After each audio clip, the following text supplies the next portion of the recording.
Avenue Radio. It is your host, Queen Bree, and I have a special guest hosting here with me today, Jalil Vester, who was here a couple of weeks back, and we were talking about shark on the beach, and we were talking about some of the things that they do there. So he's going to come back. He's going to help me host the show today, and we're going to talk more about our business model and what does it look like to be a part of Shark on the Beach. So, well, everyone, welcome on Jalil Vester. Woo! We was just before the show started up. That beat. Yeah, that beat was nice. It's so smooth. Jalil was about to drop a beat. I was ready. Look, drop a couple bars. And it made me think of, sorry guys, I have to say this, Drake and oh man, Kendrick, and how Drizzle BBL Drizzle or something like that. Anyways, when he said put a beat to this, that made me think of that. But yeah, I didn't follow it as much, but I was following a little bit. Yeah, it was getting pretty hot out there. Fighting words were said. You know what I'm saying? People changing someone found Drake's home address on Google and changed the name of it to like Kendrick something. Like, I was like, oh man, people are getting petty. They were going in, but you know what? Kendrick Lamar is, I can't, this is why I try not to get mad, because I'm like Kendrick Lamar. I'm gonna go hard on you.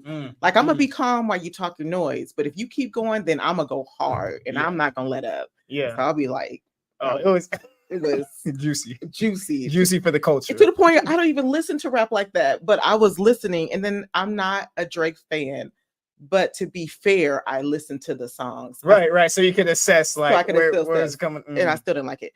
However, he's not my jazz. I don't know. It's like, if you're gonna rap. If you're gonna sing. Oh, he's rapping. He's singing to me. He's not rapping to me. Okay. I'm showing my age. I know. Look, I was showing my age when we were talking about Love Connection too. That's true. That's okay though. We was talking about Love Connection, but anyways, back to the show. Welcome to Clean Greens Living Life broadcast here on Rainier Avenue Radio. I am your host, Queen Bree, and we're going to open this show up with some announcement. Live, there is a live town hall.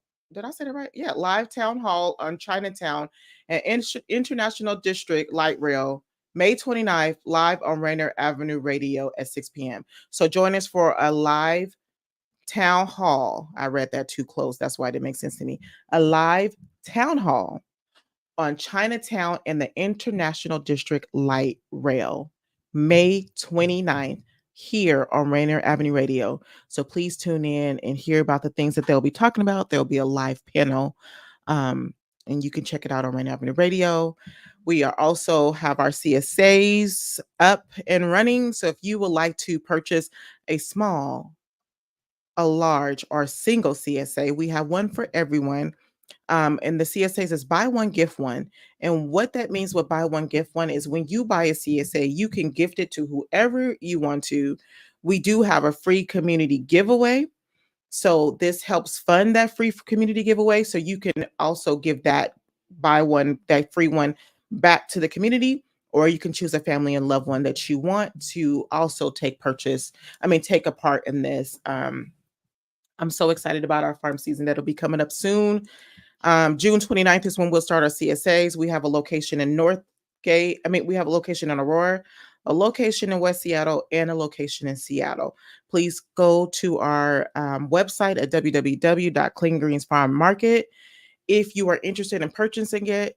And you can buy your shares there. If you have any questions, you can always reach out to me at blackdollarcleangreens@gmail.com.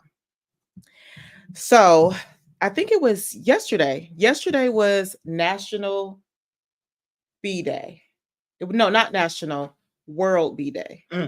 World Bee Day. And yesterday I went to go feed our bees. I think we're 3 weeks in with our new bees. Oh, that's good. Our new hives. And I was just going to feed them. But as I went to check on one hive who arrived with a dead bee, and we had to reorder a bee and put her in. So I went to go check to see what that hive was doing. And that hive is thriving. Like, they're already making honey in it. And I seen Daniel, I sent Daniel the video. This is me looking at the hive, checking it out. And you guys look at that. You guys see that honey? I know it's not very clear, but that's honey forming. Wow. They were super busy. And on the outside, there is you see those little yellow things on the bees? That's pollen. When I was in the bee class, I didn't think I would be able to see the pollen. I was nervous, like, how am I going to see the pollen on these little bees? How am I going to see this? But I'm more comfortable this year. So I was able to get closer and not stress out. Yeah. So I seen the pollen, which look, for me, it was so excited. I was like, look at the little pollen on their legs. So they're thriving. But then I noticed our last hive wasn't really drinking their water. So I got to make sure that they're doing okay. But you guys, they celebrate bees worldwide, and it is just to appreciate and acknowledge the work that they do for our world, where it be the gardens or farming. Just they pollinate, so pollinators all around the world. And we'll talk more about pollinators because bees are not just the pollinators. I found out, like, even though they're very pesky, mosquitoes are pollinators too. Really? Yes. You know what's crazy to me? What? All right, so I was on this camping trip about 2 years ago. We were up in these mountains on Whidbey Island in the Olympics, and or towards and in that general direction, because I think we had to come off the island to go up into the Olympics. But there's one buddy I had, so Malik was his name, and he had this nice like mosquito net thing kind of over his head, and everything else is just covered up because we just got, a bunch of mosquitoes were just there. Before we started climbing super high up, we had to stay in this kind of like lower part, like kind of almost like base in the mountain type spot. So we're like up in the mountain, but then before you get the peak, there's a part that's kind of a little bit more valley-like, we're kind of by some it's not settled water, so it's like a little river, but then it was just enough moisture to bring all these mosquitoes. And I'm thinking, like, God, of all your creation, why them? Because they do nothing but just suck your blood and hurt you. You know what I'm saying? And then now you're telling me that they're pollinators? Yeah, look. So they have a purpose? They have a purpose. Everything have a purpose. So with mosquitoes, I feel the same way, because I swear I could be with a group of people and I'm the only one getting attacked by mosquitoes. And I'm like, why? Yes. But yeah, they're pollinator. And so I got to dig more into it, but I literally found out and I was like, what? Oh, they're pollinators. But then that's too like snakes. I don't understand. Look, when you did that, I was like, was there a snake? No. I'm a scaredy cat in real life. Anyways, Janet said, so are hummingbirds. What? Hummingbirds are pollinators? Shout out to the hummingbirds. Shout out to the hummingbirds. They're actually beautiful and not, pesky. So right, not pesky. Maybe they're trying to pollinate our skin to keep us alive. I would like that. But what was I saying? Gosh, what was we just talking about? Pollinators. Cannot remember. Snakes. Thank you. Snakes on a plane. No, I had never seen that. But snakes are pesky to me, but they also serve a purpose in the garden. And so my lifelong dream is to have like this beautiful compound where we have produce and we have my family if they choose to live there. But I'm just so scared because, our gardens will need the snakes because the snakes takes care of the rats. It takes care of the voles. It takes like everything. I can't express this. You mother. Lord, this man about to make me lose my religion on this show today. I should remember that every time I mention that, this clown shows that. Oh, Daniel. And everybody be like, Daniel's so quiet. No, Daniel be in the background about those doing this. Right. But yeah, so I can't express this enough to watch The Biggest Little Farm, because it talks about how every pesky little animal plays a part in your garden. And like, I know in one of them, the scenes that the slugs was, tearing up their fruit trees. And then that's when the birds came in. I know it sounds very boring, but The Biggest Little Farm is the most beautiful story ever about building a farm and what it takes to maintain a farm. That's cool. And I'm not going to lie, in the beginning, I was like, this is stupid. Like, you really bought a farm for your dog. But now I have dogs and I'm like, I so get it now. I get it. The Biggest Little Farm, you guys. It's a good, but it helped me show how snakes play a part. That's huge. In the garden. And then I follow other farmers on social media that talks about how they keep them from your house and stuff. So yeah, everything plays a part. Everything's got a part. Everything's got a part, apparently. Shout out to the Valley School. You guys, I am not an emotional person, but when I seen these little kids, first, second, and third grade, they were so willing and ready to bring out these garden beds that they built for us. So the Valley School donated 6 garden beds that the first, Wow. second, and third graders built. Wow. They went over where our bees were. I forgot to put those pictures in. They went over to where our bees were and they planted pollinator flowers for our bees. And they donated about 6 birdhouses, and then they made little bee hotels for our gardens. And so I just want to shout that out. I really can express how much I love what I'm doing here, especially with these kids. Absolutely. Like, people they underestimate the power of the brain of the children and their willingness. I'm about to play with you. And their willingness and readiness to learn, do, and be. Like, even in our garden program coming up next, I have to create some leadership roles for the kids who's been in it, because they're like, we're professionals now. We know what we're doing. We want to take leadership in this now. So I bet those kids were just buzzing with excitement. Yeah. So you guys, shout out to them. Shout out to the children. Whitney Houston, you were right. The children are our future. That's it. I almost busted out in song. Y'all, I'm in the choir now, so my vocals is getting a little good. Okay, but I'm gonna wait a little bit. Anyway. Oh my. Oh, you coming with it today. Daniel got some rest. Okay. Anyways, okay. So Jaleel, we have you here. I'm so excited to have you here to talk more about Shark on the Beach. And we're going to talk more about the business model and what that looks like, right? Absolutely. All right. So you want to refresh those who may not have joined in, or, just catch us up on like exactly what is Shark on the Beach, and then we'll go into the business model. Well, perfect. And thank you for having me on the show. This is a pleasure. Honestly, we're going to be back. We're going to be back. Yes. This is awesome. So community, if you're watching, thank you guys for showing up and being here today.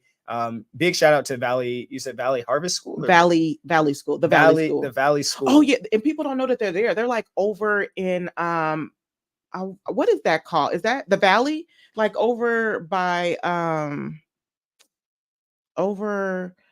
Madison, over in that area. Okay. We got to have them on, because they said not a lot of people know that they're there. Yeah. And they're doing really good work. Yeah, that's awesome. Anytime you can expose children to, hey, this is where your plants come from. This is how a garden works. I came up on, for the most part, in Whidbey Island, Oak Harbor, military parents. And we did a lot of, in our schools coming up, we did a lot of stuff like, what'd you call it? Oh my God, my brain is skipping. When you get to leave school and go on these little field trips. Okay. I'm thinking my adult brain saying vacations. Right. Well, it was a vacation. It was a vacation though. You got to escape. You know what I'm saying? But we did these field trips, and so we'd go on these hikes and stuff and see the trees, and they had us hugging trees, and we're seeing gardens. But now my appreciation for nature is heightened because of my childhood education. So it's huge. And speaking of education, the Sharks at the Beach pitch competition, 14th annual, happening May 28th, which is next Tuesday at 5:30 p.m. The show will start at 6. So, we encourage everyone to start rolling in at 5:30. Because we be on that Black people time. So, Sam. We just being real. We keep it real here. Keep it real. So it's like, but know what? Can I just say something real quick? Because I hang with a lot of white people, and those mofos be late too. So I don't know where color people time came from. That's true. Why we gotta label it? Right. Why we gotta label it? We be on that lethargic time. Right. Because I be there, and I be like, where's my white friends? They supposed to be here. You were right. Okay. So we gave everyone 5:30 because the show starts at 6, but it's something you don't want to miss. What we're excited about for this year is we're doing this in person. So in years past, we've mostly had the participants invite their families to come see them in person with a couple of maybe donors or like urban impact specific people. And then we just broadcast everything live on YouTube and Facebook Live. And so kind of those platforms. But this year, we're expecting to have over 100 people in the room. So we're super excited about that. And what this is going to do for the community, what it's been doing for the community is it's been able to empower people that live here in Seattle, and actually not just Seattle. We had someone from Oregon commuting from Oregon last year for the pitch competition 2023. So wait, how did they commute? Like what days? Okay, I guess. So essentially, with this Sharks at the Beach pitch competition, this is a 12-week program, and they rock with us for the first 9 weeks on Zoom. Okay. So we host the education portion virtually. We typically do this one on Thursdays at 5:30 p.m. to 8 p.m. Okay. And so the 5:30, we kind of get everyone started, kind of just warm up, check-ins, and then we go into content.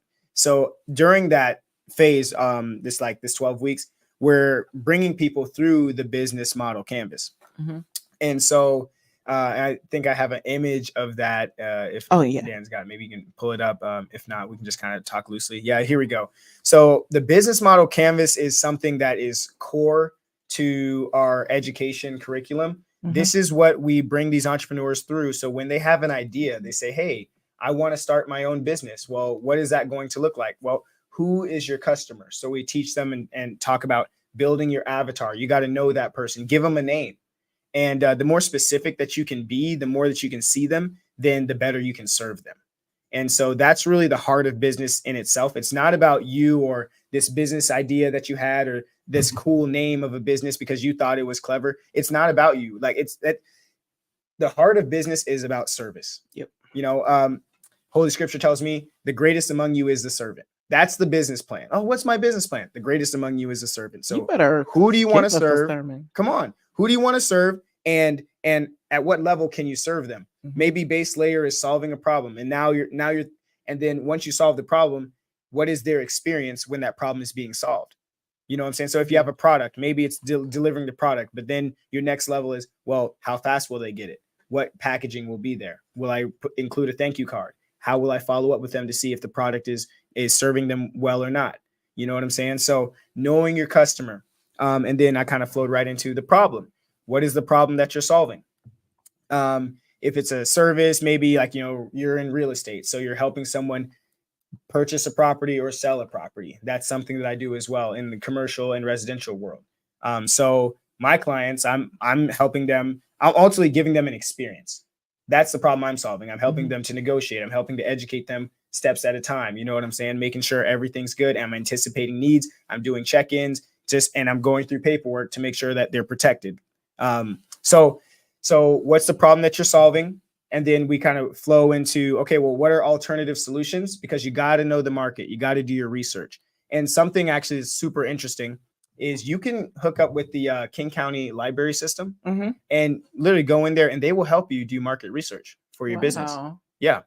Real talk. Y'all hear that? Real talk. So it's a little bit better than Google because you have these people that are professionals and sometimes you don't know what you don't know. So they're going to be right there to help you like navigate. Oh, this is the business I want to do. Okay, well, who else is doing business here? And what are their revenues and what public information is there? And then they'll start pointing you in the direction that you can go to kind of go through that stuff. So I'm excited. You stay dropping the gems. Okay. Hey, come on. Look to the point where I almost feel like, is this even allowed? Over here, like, hey, we gonna give them free game and it ain't even Friday. You know what I'm saying?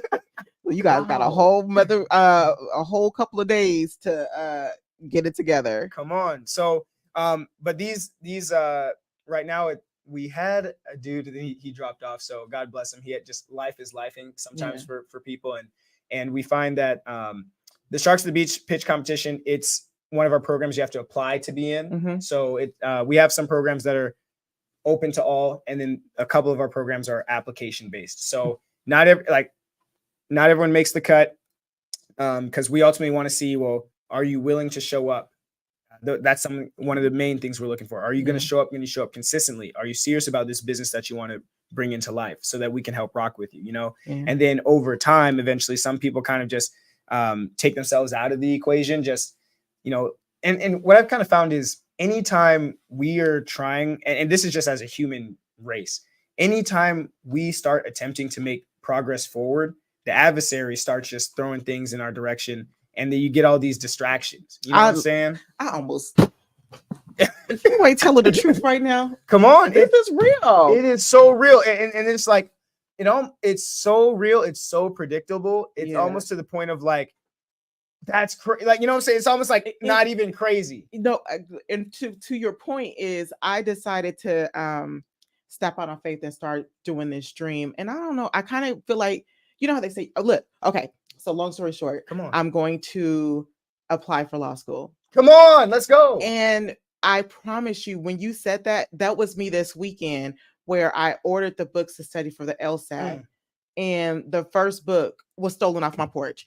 Out of all the packages that gets delivered to my home, this one gets stolen. And I'm like, if that ain't nothing crazy but the enemy. And when you say it's like, it's so wild, like you like, because I was like, this is crazy. Like, you see this, right? But absolutely. then you like, no, I'm tripping. It just happened to no, but it's like, not at all. It's predictable. Yeah. I mean, like, look, this is okay. My worldview just starts like coming out of my pores. Okay. So I hope I offend no one. I want you all to know I have a heart of love and compassion, and this is all juice, and it's going to help you out anyway. So just be blessed. Just be blessed. Be blessed. This is a blessed radio show. It's like there are tactics, strategy for good and for evil. So it's just like, you can't be too surprised when you're starting to make good decisions and start to create momentum for yourself. An adversary doesn't want that. You know what I'm saying? And so our sharks face it, we face it, you faced it. Like, what are the odds? Oh, look at Breon. She's about to empower herself, take herself to the next level. What can I do to discourage her? Yeah. There's this story, and I'll try to make it succinct. And I read it, so hopefully I can tell it well. But there was this evil witch, and she was ruling over a few different nations, and she essentially decided, she was about her time to retire, so she was going to do this like garage sale to get rid of all of her wares.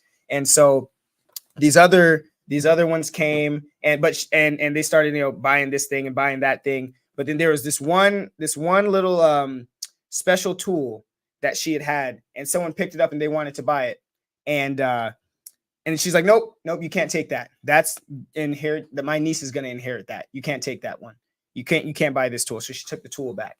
And eventually her niece comes up, and grandma witch is on her deathbed about to die. And her niece is like, you sold everything. Why didn't you leave me anything? And she said, niece, I have the tool that with this tool, you'll get into the hearts of kings and queens and you'll destroy them all with this one tool. Everything else I could sell. Everything else is worthless. But with this one tool, you will rule kingdoms and you'll destroy empires. And the niece took the tool, and then the grandma said, the tool is called discouragement. You better. Okay, I'm listening, because with discouragement, kings and queens, empires will be destroyed with that one little seed of discouragement. You don't need too much, just a drop, because with that, it will stop you from even wanting to have hope. Because if you have hope, then you're unstoppable.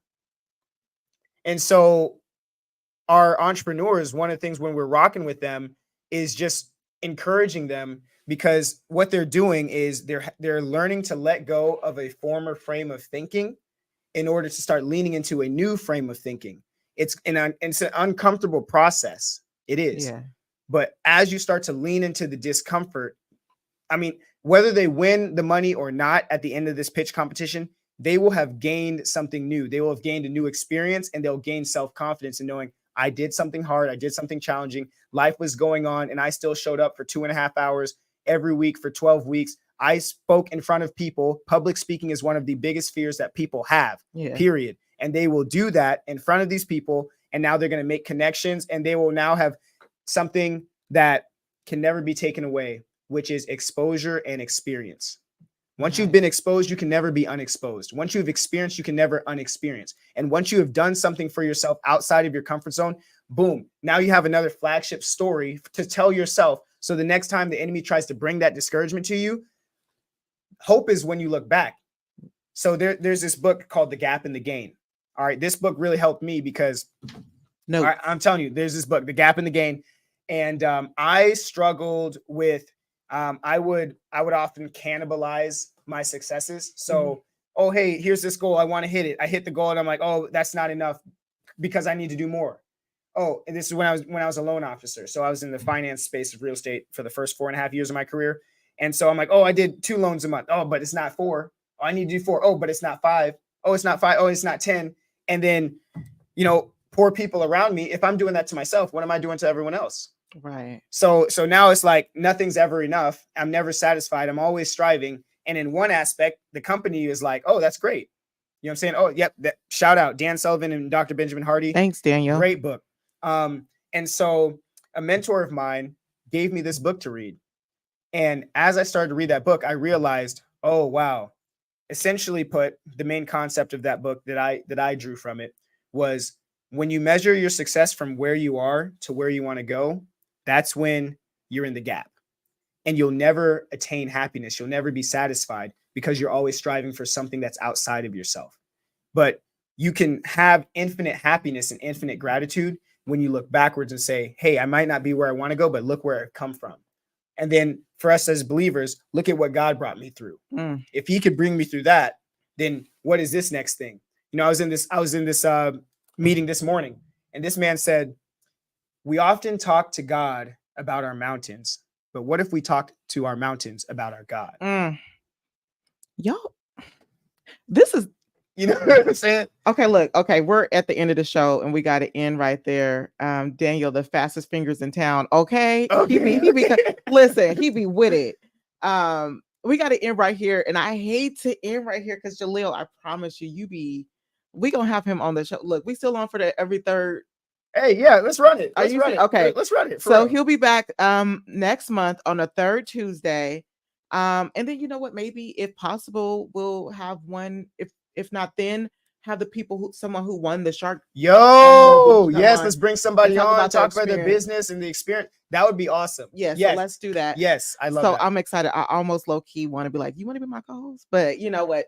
For one, Chris was like, don't give his job away. But if you are, this is a free gig, but if you into it, I would love to have you on here more often. Let's talk. Because you literally like get you a friend like Jaleel, not to take away his not to drain him, but they always say get with people who's going somewhere and know what they're doing. And you drop some really good gems. Like I literally was like, y'all don't be knowing what I'll be going through in the background, but this was very helpful and I appreciate you and I hope it's going to bless someone else.